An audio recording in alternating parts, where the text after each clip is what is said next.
Assalamu alaikum. Today's my topic is Introduction to Biology, Part 2. Today I will teach you biological method, history of biology, Muslim and other biologists. Number 1 is biological method. Scientific approach used to resolve a biological problem. It consists of following steps. Number 1 is observation. Number 2, hypothesis, deduction, experiment, result, law and theory.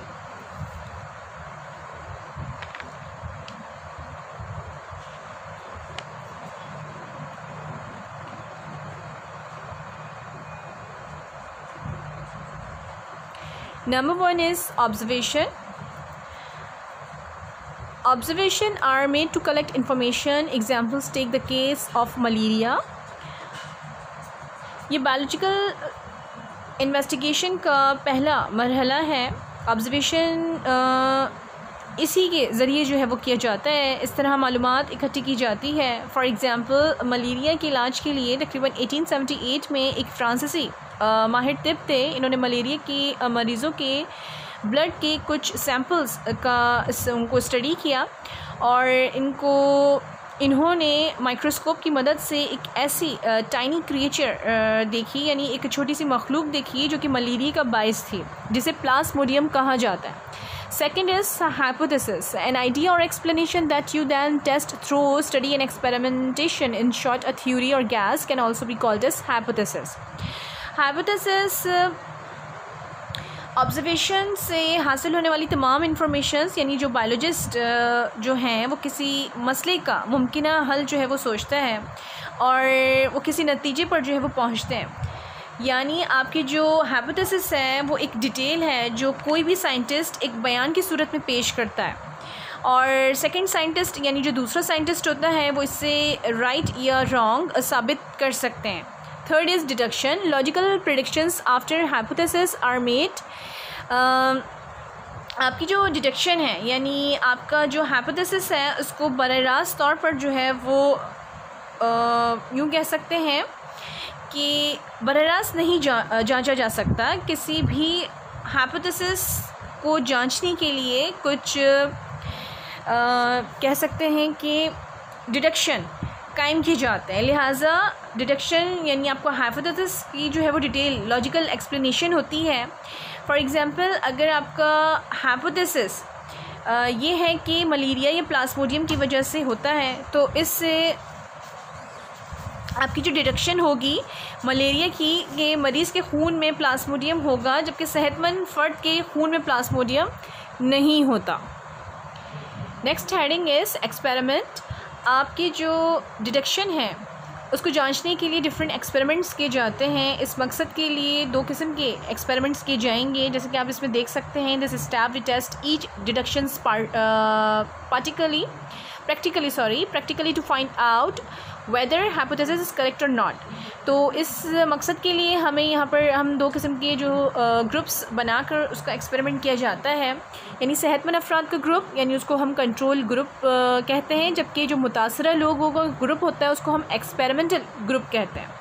दोनों groups को हम एक जैसे हालात में जो है वो रखा जाता है. Next heading is result. यहाँ पर मैं आपकी इंफॉर्मेशन के लिए मैं एक एग्जांपल दूंगी. From experiment it was found that all malarial patients have Plasmodium in their blood. This result verified deductions and final result was made.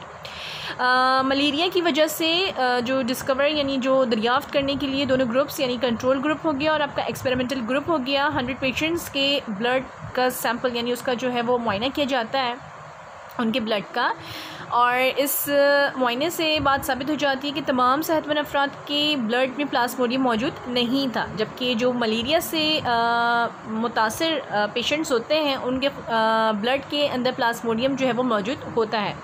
Last heading is theory and law. When hypothesis is given,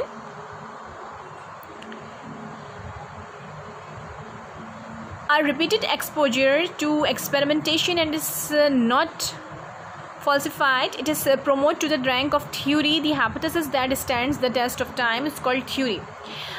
जब कोई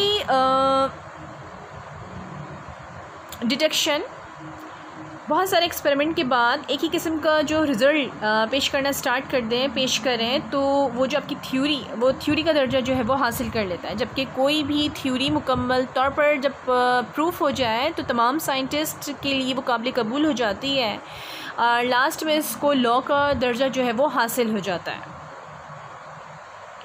Muslim biologists. Muslim have made important contribution in the field of biology in earlier ages. Number one is Jabir bin Hayyan. ये 722 में पैदा हुए और 1817 में इनका इंतकाल हो गया। आपने जानवरों पर एक किताब लिखी अल हैवान और पौधों पर एक किताब लिखी Al Nabatat. Second is Abdul Malik Asmai. इन्होंने बहुत सारी किताबें लिखी। आपको जानवरों का माहिर समझा जाता था। आपने घोड़ों पर, ऊँटों पर, जंगली जानवरों पर, भेड़ियों पर और इंसानों की साख्त पर जो है वो बेहद जो है वो किताबें लिखी। नंबर 3 इज़ अली बिन रब्बान तुबरी। इन्होंने फिरदौसुल हिकमा एक किताब लिखी जिसमें तिब पर मुफस्सल मज़ामीन जो हैं वो मौजूद हैं और इन्हें काफ़ी जो है वो फल्कियात पर भी जो है वो उसमें बहस जो है वो शामिल है। अबू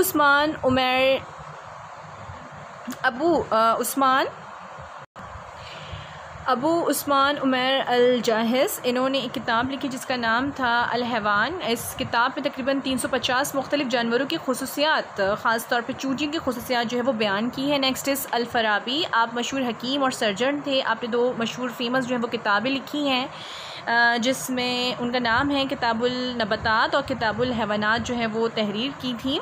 इसके अलावा लास्ट है अबुल कासिम ज़हरवी। इनकी जो फेमस किताब है वो एक हकीम और सर्जन थे और आप किडनी और जो मसाने यानी यूरिनरी ब्लैडर जो है वो किस तरीके से पथरी निकालने के लिए जो है वो बेहद जो है वो आप मशहूर थे। इब्नुल हैतम, आपकी फ़ेमस किताबें किताबुल मनाज़िर और मिनाजुल हिकमा है।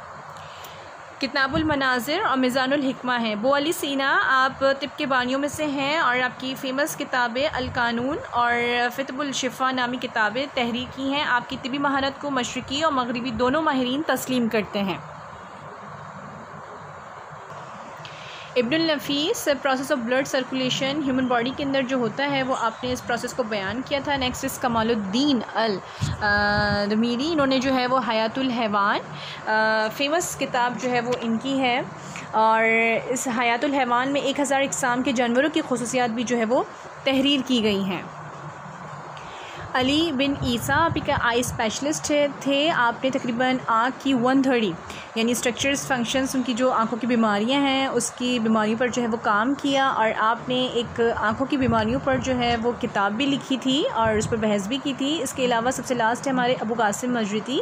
आप भी एक माहिर हैवानात थे यानी एनिमल्स वगैरह पर जो है वो आप आपने किताब भी लिखी जिसकी वजह से आपको मशहूरियत भी हासिल हुई और इसमें जो है वो एनिमल्स की डिफरेंट काइंड्स जो है वो बयान की गई थी। Remaining part of this unit इंशाल्लाह ताला I will explain in my next lecture.